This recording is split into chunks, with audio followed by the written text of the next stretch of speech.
most underrated producers of all time. Today's episode of Most Underrated Producers is a very special one. The purpose of this series is to pay homage and respect to producers who may not get to shine and the credit they deserve, to give them their flowers while they're still here. Unfortunately, today's episode comes in the event of a tragedy. Being that we are based out of Texas, we've always taken the time to show love to the music culture of Texas and everything it stands for. The Houston sound is not only embedded in the state of Texas, but across the world, with a lot of acts outside the Lone Star State making their own variation of the Texas sound, chopped and screwed music, and so on and so forth. Houston is known to have several unique styles from all of the legends and all the new age artists such as Sauce Walker, Travis Scott, Maxo Cream, OTB Fastlane, Mexican OT, Propane, D-Baby, Meg Thee Stallion, and several others.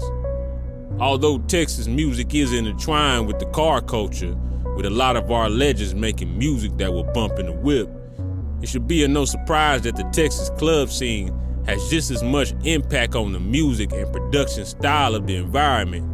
Very few artists have represented that style as well as today's most underrated producer.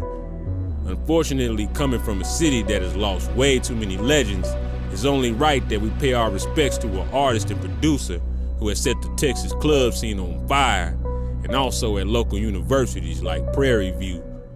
Someone who has made a name for himself, building himself up locally, and turning a dream into a successful music career, betting on himself and reaching massive heights because of it.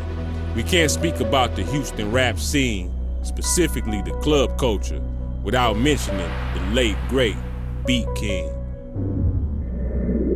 BEATKING, aka Club Godzilla, was born and raised in Houston, Texas.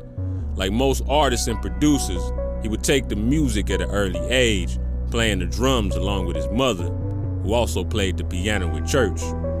Coming into the game, although being a fan of the H-Town culture, BEATKING was also big into Memphis rap, most notably 3 6 Mafia, and their club-heavy style of production.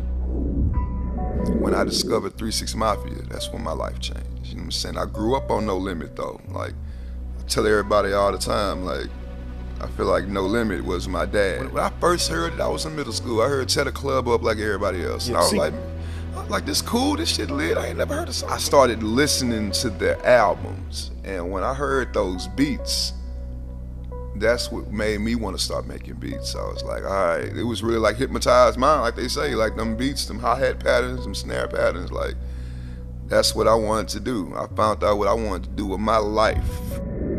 This may explain why BEATKING's style of production is how it is, having a different approach than the known style, the slowed down approach. He also attributed this to the fact that he didn't smoke or drink in a city known for its drink culture, which is why he has so much energy and always turned up. Although several artists from Houston have made music for the club, if you ask BEATKING, he elevated and took it to another level. All these things would factor into how he would eventually get the name Club Godzilla. Probably the first release from BEATKING that would put him on the map was the 2010 Kings of the Club project, which included the singles Crush, Hammer, and Lil T. Jones. The following year he would drop Club God with the single You Ain't Bout That Life. Club God 2 would drop in 2012 with the hit single Throw That. Within the next 18 months, BEATKING would release several mixtapes, including Club God 3, Gangsta Stripper Music, Astro World, Twerk It for Vine, and even more, all the way up to his untimely passing in August of this year. His 2020 single, Then Leave, reached top 20 on Billboard R&B Hip Hop Airplay chart, and also went viral on TikTok with millions of views. As much as BEATKING was known for his music, he was also known for his larger-than-life personality, which flowed effortlessly into the way he promoted and marketed his music.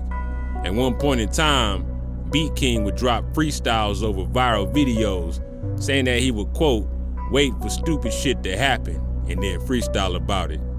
He was also known to always wear black t-shirts that would have random funny quotes on them.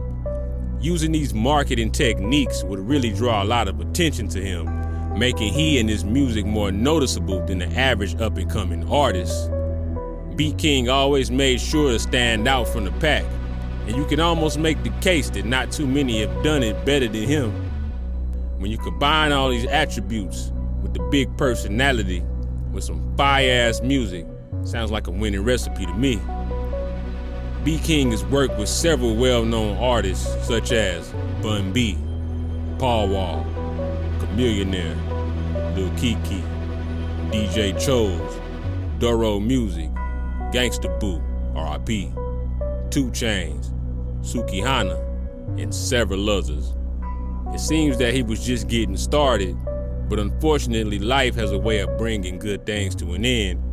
We want to remember Beat King not only as an extremely talented artist and producer, but someone who made something of himself, an inspiration to those coming after him, and a Houston, Texas legend. Man, Beat King with the shit everywhere. Yeah. All you gotta do is cut a party on. You just put his record on at the party. He dared to be different. That was the Luke Skywalker of Texas, man. That's what I said the same. Luke Skywalker son. Someone who brought fun and energy to everything he did, especially his on-stage performances, that a lot of his fans had the privilege of witnessing.